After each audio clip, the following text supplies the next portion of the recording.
Walaupun tidak kenal. Perkenalkan ada orang kami yang cantik. Ibu Mika. Ayo kami punya kami yang cantik. Ada Mita. Cantik.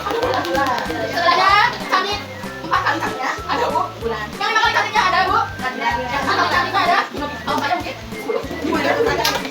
Oke, kita mulai saja ya Bu ya. Kelima. Karena juga membangun pengetahuan anak.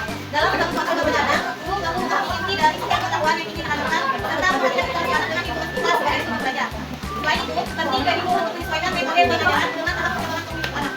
Karena mengangkat anak saat diambil oleh tahap tertentu. Oleh karena itu, guru harus memahami keterampilan dan dalam mengadakan pengetahuan sesuai dengan kapasitas anak. Adapun perubahan adalah proses perubahan berhasil, melainkan proses anak sulit memahami proses tanpa dukungan lingkungan yang memaksa. Yang kedua, perbedaan anak dan dewasa dalam belajar. Anak membangun pengetahuan melalui bermain, tidak sama dengan cara orang dewasa belajar. Bermain adalah dasar utama pembelajaran pada anak sendiri.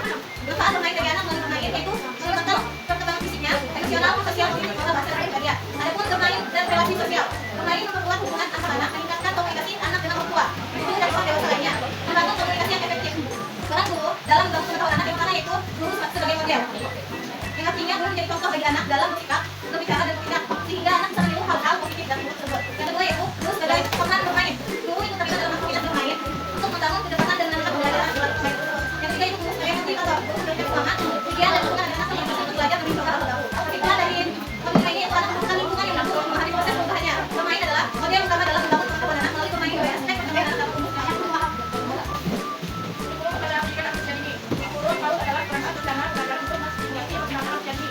Fokus utama perkembangan agama, sosial emosional, ini merasa melalui proses itu. Prinsip bermain dan belajar merupakan anak, memetakan kebutuhan dan pola seksual. Kedua, unsur program belajar tahun. Guru program harus pada kegiatan harian anak satuan tahun. Terdiri dari kegiatan awal atau menyambut anak dan kebiasaan. Dua, kegiatan atau bermain, eksplorasi dan pembelajaran relatif. Ketiga, bentuk atau refleksi dan persiapan ulang. Menggunakan pendekatan holistik integratif, kesehatan, tinggi, perlindungan, pengasuhan, dan stimulasi pendidikan. Kurikulum dan program baru beragam untuk mendukung tumbuh kembang anak dalam program penting dalam meningkatkan pengalaman belajar dan berkembang. Yang terima kasih.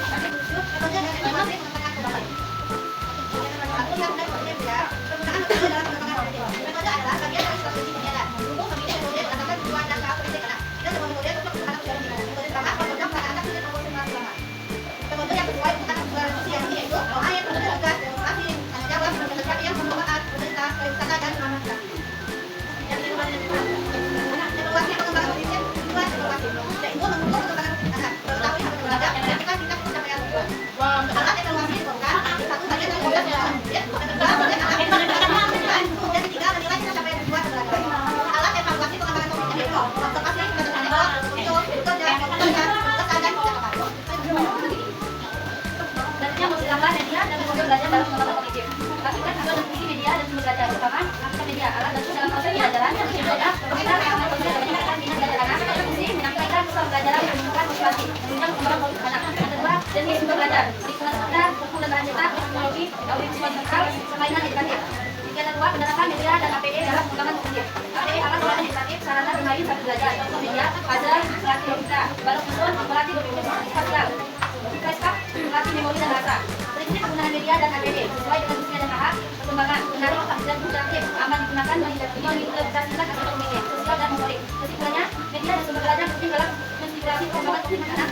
Pilihan dan penerapan yang tepat dapat meningkatkan efektivitas pembelajaran. Ada pertanyaan? Ya, bertanya. Pertanyaan bisa jalan. Kalau bertanya, silakan bertanya. Silakan untuk cerdas, tanyakan. Ya, pada bunda silakan. Bunda, apakah orang tua dalam buku sebelum Pak Presiden ini? Hah? Bunda, Untuk anak kita. Bunda, menurut Bunda, apakah orang tua dalam buku sebelum Pak Presiden ini? Oh, jawab. Orang tua dalam buku kata tujuh. Jangan lupa ulang. Dan utamanya itu pertama menjadi mitra pendidikan, yang kedua mendorong pembelajaran di rumah, yang ketiga memberikan keteladanan, yang keempat memberi dukungan emosional, yang kelima berkomunikasi langsung diri, yang keenam mengikuti kegiatan sekolah. Karena sering itu orang tua juga kami sama anak-anak ke sekolahan, itu bisa karantina rumah kami dalam bentuk kegiatan untuk mendidik anak. Lagi, bagaimana kita? Apakah kita bisa bantu seperti ya? Silakan Bunda Juwati. Bagaimana peran lingkungan dalam membentuk kelompok kognitif? Lingkungan itu ya termasuk Keluarga, masyarakat, semuanya. Ya, ada lingkungan memiliki peran besar dalam membentuk perempuan kognitif. Lingkungan memiliki peran besar dalam membentuk kemampuan kognitif anak, terutama pada masa usia dini. Salah satunya yaitu merasa ingin tahu. Alam kan lingkungan tuh. Alam penuh hal baru dan jadi juga. Anak yang bermain di alam atau lingkungan cenderung banyak bertanya, bereksplorasi dan mengamati aktivitas dan memperkuat kemampuan berpikir kritis dan logis. Yang kedua, meningkatkan daya ingat dan konsentrasi. Yang ketiga, mengembangkan keterampilan pemecahan masalah. Saat anak bermain, mereka sering menghadapi tantangan. Contohnya, kalau main sama anak di luar tuh ada pohon, mereka manjat pohon. Terus kadang membuat jembatan sendiri menggunakan kaki yang mendorong mereka berpikir kreatif dan mengambil keputusan. Yang keempat, mendukung pembelajaran kontekstual. Belajar di luar membuat anak menyebutkan pengetahuan dengan cara langsung. Sehingga konsep konsep harus bisa mengukur warna atau ekosistem kemudian hari. Yang kelima, mendorong interaksi sosial dan bahasa. Aktivitas di lingkungan atau di luar ruangan sering melibatkan kerjasama, komunikasi dan diskusi dengan teman sebayanya. Yang juga memperkaya pengalaman komunikasi. Ikut kita saran dan juga kasih tanda. Jadi seorang kan ada anak yang lain daripada yang lain. Jadi kita sih kurang bicara, banyak malas gimana. Kalau minta tolong ke gurunya tuh nggak mau, bu, tolong bantu nggak mau seperti yang lain. Pokoknya gininya tuh dia sesuai gini. Terus padahal kalau dipaksa disuruh mau ya bu, tolong mau, tapi dia kebiasaan dia siapa aja. Kok kayak malas bicara gitu kan bisa.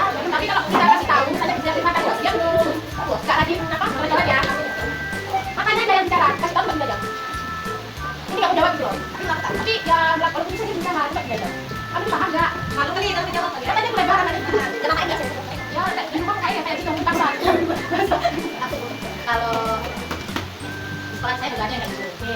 Jadi kita yang pertama ciptakan lingkungan yang aman dan nyaman.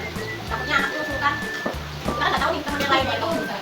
Yang lainnya pada senang ibu, kalau terima lagi nggak mau. Nggak tahu dia anak yang ini yang dia memiliki masalah dengan yang lainnya nggak bisa juga. Yang kedua, tahu kedekatan emosional secara bertahap. Libatkan anak dalam kegiatan berdua aja kayak gambar dan lain. Terus sering diajak berbicara anaknya.